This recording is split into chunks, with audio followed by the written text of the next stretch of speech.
Labour continue to show how they prioritise areas where they have support to the detriment of rural areas, such as in my constituency and areas in need of support around the United Kingdom.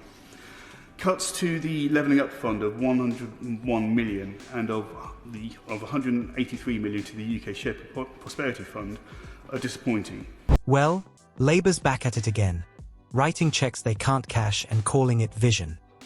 In today's tragicomic episode of Government Theatre, we dive headfirst into the wreckage of Labour's so-called plans for Britain's future.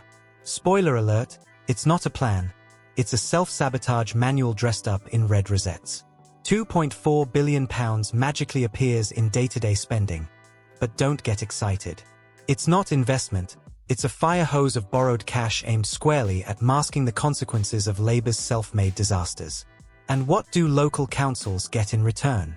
A measly grant wrapped in red tape, with a shiny bow of national insurance hikes that hit small businesses like a sledgehammer to the kneecaps. Bravo! Meanwhile, adult social care costs are spiralling out of control.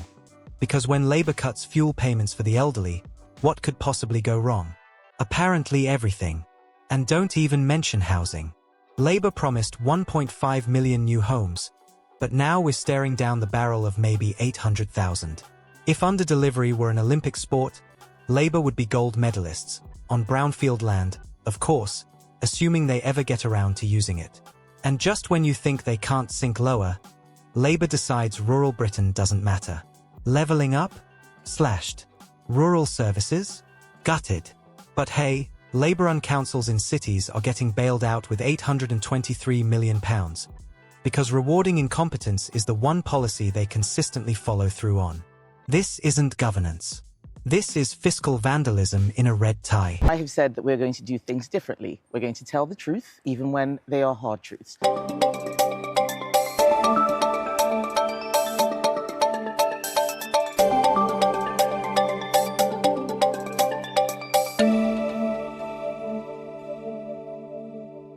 And now, as pressure mounts, communities buckle, and public services crumble, we ask the real question.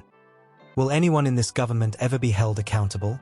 Or will they just keep pointing fingers and spending other people's money? Stay with us, because what's coming next will make you question if anyone in Westminster actually remembers who they're supposed to serve. The people, not the party. Thank you, Mayor. Can I firstly commend the Honourable Lady of the Chairman of the Select Committee for bringing this forward, the estimates debate. It's a pleasure to serve under her stewardship under that Select Committee. This country continues to feel the impact of Labour's disastrous and anti-growth policies. With the day-to-day spending of this department increasing by more than £2.4 billion, an increase of 22% is welcome. It is clear that Labour's plans to save on our planning system and the cost of local government are once again a false promise.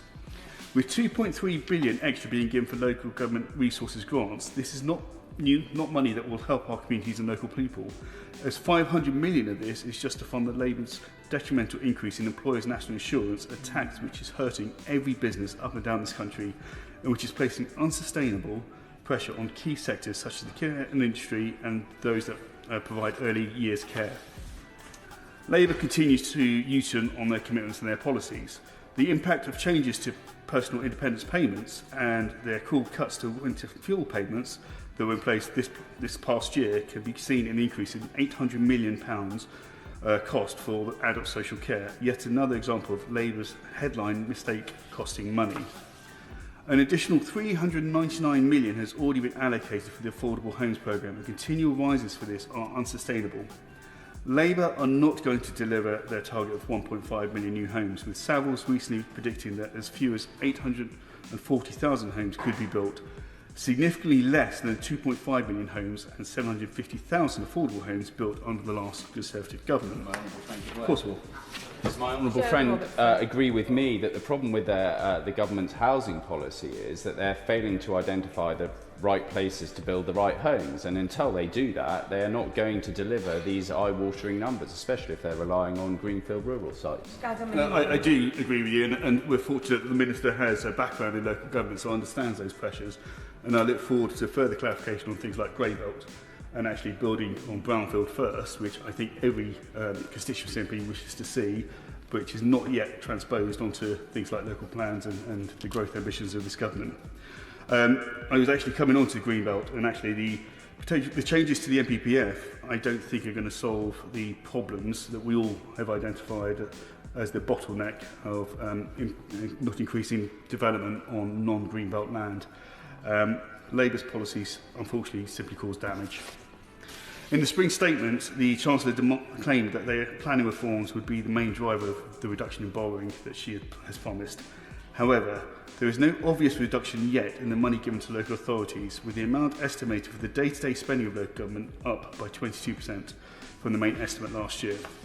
Whilst the Treasury may celebrate the fact that this is 3% less than budgeted at the spending review, this dramatic increase, along with the increases of 30% and 27% to the community's day-to-day spending and community's capital fund, is simply unsustainable. Labour continue to show how they prioritise areas where they have support to the detriment of rural areas, such as in my constituency and areas in need of support around the United Kingdom. Cuts to the Levelling Up Fund of 101 million and of 183 million to the UK Shared Prosperity Fund are disappointing, and the non-delivery of the services grant and the rural services delivery grant will place pressure on services that are already struggling in rural and semi-rural areas such as my constituency, including services like bus services.